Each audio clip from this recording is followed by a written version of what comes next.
Libya ने Sahara desert में दुनिया का सबसे बड़ा दरिया बनाया, तो बनाया कैसे?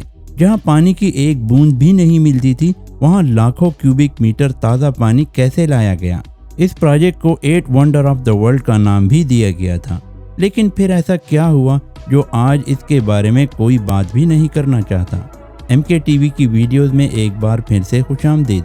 दोस्तों, कुदरत ने पूरी दुनिया को बेपनाह हवाले जात से नवाजा है, लेकिन इसमें कोई शक नहीं कि ये हवाले जात बराबर तकसीम नहीं किए गए। पानी की बात की जाए तो बेशक दुनिया का 75% हिस्सा पानी है, लेकिन ये हम इस्तेमाल नहीं कर सकते। इसमें से जो पानी इस्तेमाल के काबिल है यानी ताज़ा पानी, वो सिर्फ 3% है।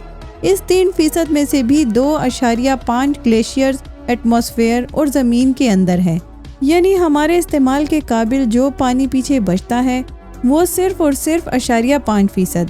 और ये 0.5% पानी भी दुनिया में बराबर तकसीम नहीं है।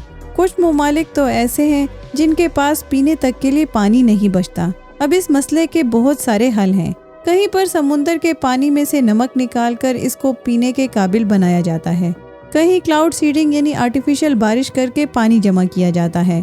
और जनूबी अफ्रीका के हालात इतने ख़राब हो चुके थे कि उन्होंने अंटार्कटिका से केप टाउन तक एक आइसबर्ग लाने का मंसूबा बनाया। आज हम एक ऐसे हल के बारे में बात करेंगे जिस पर यकीन करना बहुत ही मुश्किल है। करीब 50 साल पहले मोअम्मर कद्दाफी ने लीबिया जैसे खुश्क मुल्क में दुनिया की सबसे बड़ी मैन मेड रिवर बनाने का न सिर्फ ऐलान किया, बल्कि ये हकीकत में पूरा करके भी दिखाया।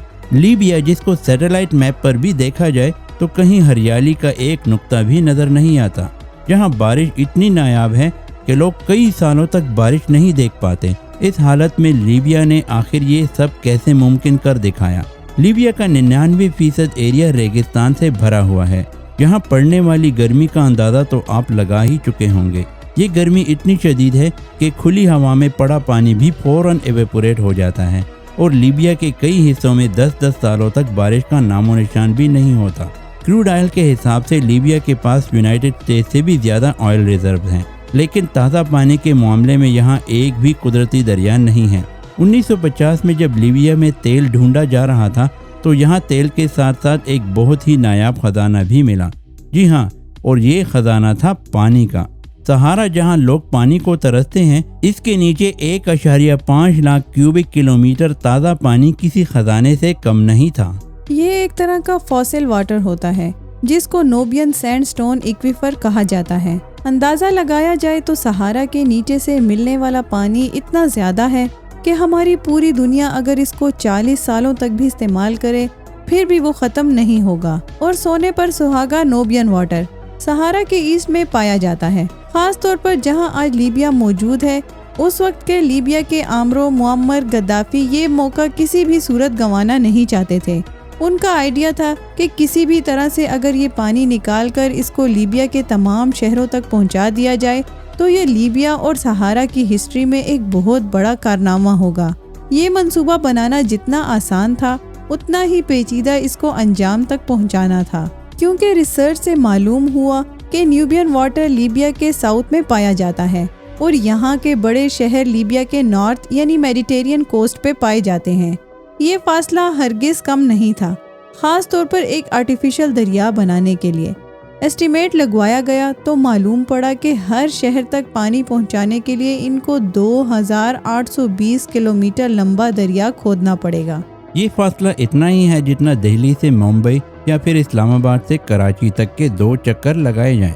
मुअम्मर कद्दाफी को जब ये एस्टीमेट्स बताए गए तो उन्होंने हिम्मत नहीं हारी, पर एक और मसला आ खड़ा हुआ। सहारा की सख्त गर्मी में जहाँ पानी फौरन एवेपोरेट हो जाता है, वहाँ इतनी लंबी ओपन एयर रिवर का मतलब था कि शहरों तक पहुँचने से पहले ही आधे से ज़्यादा पानी भाप बनकर उड़ जाएगा। अब इस मसले से निमटने का मतलब था कि 2820 किलोमीटर लंबे दरिया को अंडरग्राउंड करना होगा। इस काम के लिए बड़े बड़े पाइप्स की ज़रूरत थी। एक एक पाइप 13 फुट मोटा, इसका वजन 80 टन और ऐसे 5 लाख पाइप बनाए जाएंगे, तब जाकर 2820 किलोमीटर लंबी रिवर बन पाएगी। इतने ज़्यादा पाइप्स बनाने के लिए लीबिया में ही कई फैक्ट्रीज बनाई गईं, जिनमें ये ख़ास पाइप तैयार किए जाने लगे। ये कंक्रीट और स्टील से बने पाइप थे। एक एक पाइप में 8 किलोमीटर स्टील वायर इस्तेमाल की गई थी। यानी अगर सारे पाइप में इस्तेमाल होने वाली स्टील वायर्स को सीधा बिछा दिया जाए तो वो ज़मीन के गिर्द 100 मरतबा चक्कर लगा सकती हैं। हम बात कर रहे हैं 1980 की, जब मास लेवल पे पाइप्स बनने का काम शुरू हो चुका था। ये पाइप्स कंस्ट्रक्शन साइट पर बड़े बड़े ट्रक्स में लोड होकर पहुंचाए जाने थे। लेकिन मसला ये था कि उस वक्त लीबिया में कोई रोड नेटवर्क भी नहीं था, लिहाजा साउथ कोरियन कंपनी बुलवाई गई और फेज 1 में 3200 किलोमीटर लंबी रोड बनवाई गई। इसके बाद खुदाई का काम शुरू किया गया, क्योंकि पाइप्स को जमीन के 20 फुट अंदर तक जाना था। इस पूरे प्रोजेक्ट में करीब 3 अरब क्यूबिक फीट रेत और पत्थर खोदे गए थे। यहाँ तक जितना भी काम हुआ था वो इस मेगा प्रोजेक्ट का फेज 1 था, जिसमें 5 अरब डॉलर्स खर्च किए गए। इसके बाद 1989 में फेज 2 पे काम शुरू किया गया। इसमें सबसे पहले पानी के पाइप्स को ट्रिपोली तक बिछाना था, जो कि लीबिया का दारुल हुकूमत और यहाँ का सबसे बड़ा शहर है। इस काम के लिए जबले हसूना में 2 जगहों पर कुएं खोदे गए और करीब 200 मीटर की गहराई से पानी पंप किया गया। यहाँ से पाइप्स को ट्रिपोली तक बिछाया गया, जो कि 700 किलोमीटर लंबी लाइन थी। फेज 3 में कुफरा के मकाम पर कुएं खोदे गए और वहाँ से पाइप बिछाकर बेंगाजी तक लाए गए, जो लीबिया का दूसरा नंबर पर बड़ा शहर है। ये फासला 1000 किलोमीटर लंबा था। इसके बाद अगले फेज में इन दोनों नेटवर्क को आपस में जोड़ा जाना था। लीबिया के great man made river project में 5 बड़े बड़े रिजर्वायर भी बनाए गए थे। ये रिजर्वायर्स एक्सेस पानी को स्टोर करने का काम करते थे। इन रिजर्वायर्स का डायामीटर 1 किलोमीटर रखा गया, जो आज भी कायम दायम है। Guinness book of world record के मुताबिक लीबिया का ये प्रोजेक्ट दुनिया की सबसे बड़ी मैन मेड रिवर के साथ साथ दुनिया का सबसे बड़ा इरिगेशन सिस्टम भी है। इस प्रोजेक्ट के जरिए ज़मीन से निकलने वाला पानी न सिर्फ लीबिया के 6.7 मिलियन लोगों के पीने में इस्तेमाल होता है, बल्कि इसका 70% हिस्सा एग्रीकल्चर और इंडस्ट्रियल रिक्वायरमेंट्स को भी पूरा करता है। इसी प्रोजेक्ट की वजह से लीबिया के नॉर्थ और वेस्ट में ग्रीन लैंड में इजाफा किया गया था। अब जाहिर है इतना बड़ा मेगा प्रोजेक्ट बनने में खर्चा भी ठीक ठाक हुआ होगा। मुख्तलिफ डेटा के हिसाब से इस प्रोजेक्ट में 25 बिलियन डॉलर से भी ज़्यादा का खर्चा हुआ। और सबसे हैरत की बात यह है कि लीबिया ने पहले 3 मरहलों को वक्त पर मुकम्मल किया, वो भी बगैर किसी और मुल्क की माली मदद के। अलबत्ता यूनेस्को की एक टीम ने इस प्रोजेक्ट पर काम करने वाले इंजीनियर्स और वर्कर्स को ट्रेनिंग ज़रूर दी थी। कुछ एक्सपर्ट्स का कहना है कि नोबियन सैंडस्टोन का पानी अगले कम से कम 100 सालों तक इस्तेमाल किया जा सकता है। इसके बरक्स अगर लीबिया डेसिलिनेशन करके ताज़ा पानी बनाता तो इसमें 10 गुना ज़्यादा कॉस्ट लगती। लीबिया की मैन मेड रिवर के चर्चे पूरी दुनिया में छा चुके थे। हर न्यूज़ एजेंसी सिर्फ इसी प्रोजेक्ट पे खबरें दे रही थी, लेकिन बुरा वक्त कभी बताकर नहीं आता। 22 जुलाई 2011 को लीबिया में सिविल वार शुरू हो गई। मुअम्मर कद्दाफी को मार दिया गया और नेटो की एक एयर स्ट्राइक ने फेज 4 और 5 के लिए बनाई जाने वाली पाइप्स की फैक्ट्री को तबाह कर दिया और इस पॉइंट पर प्रोजेक्ट की कंस्ट्रक्शन का काम रोक दिया गया।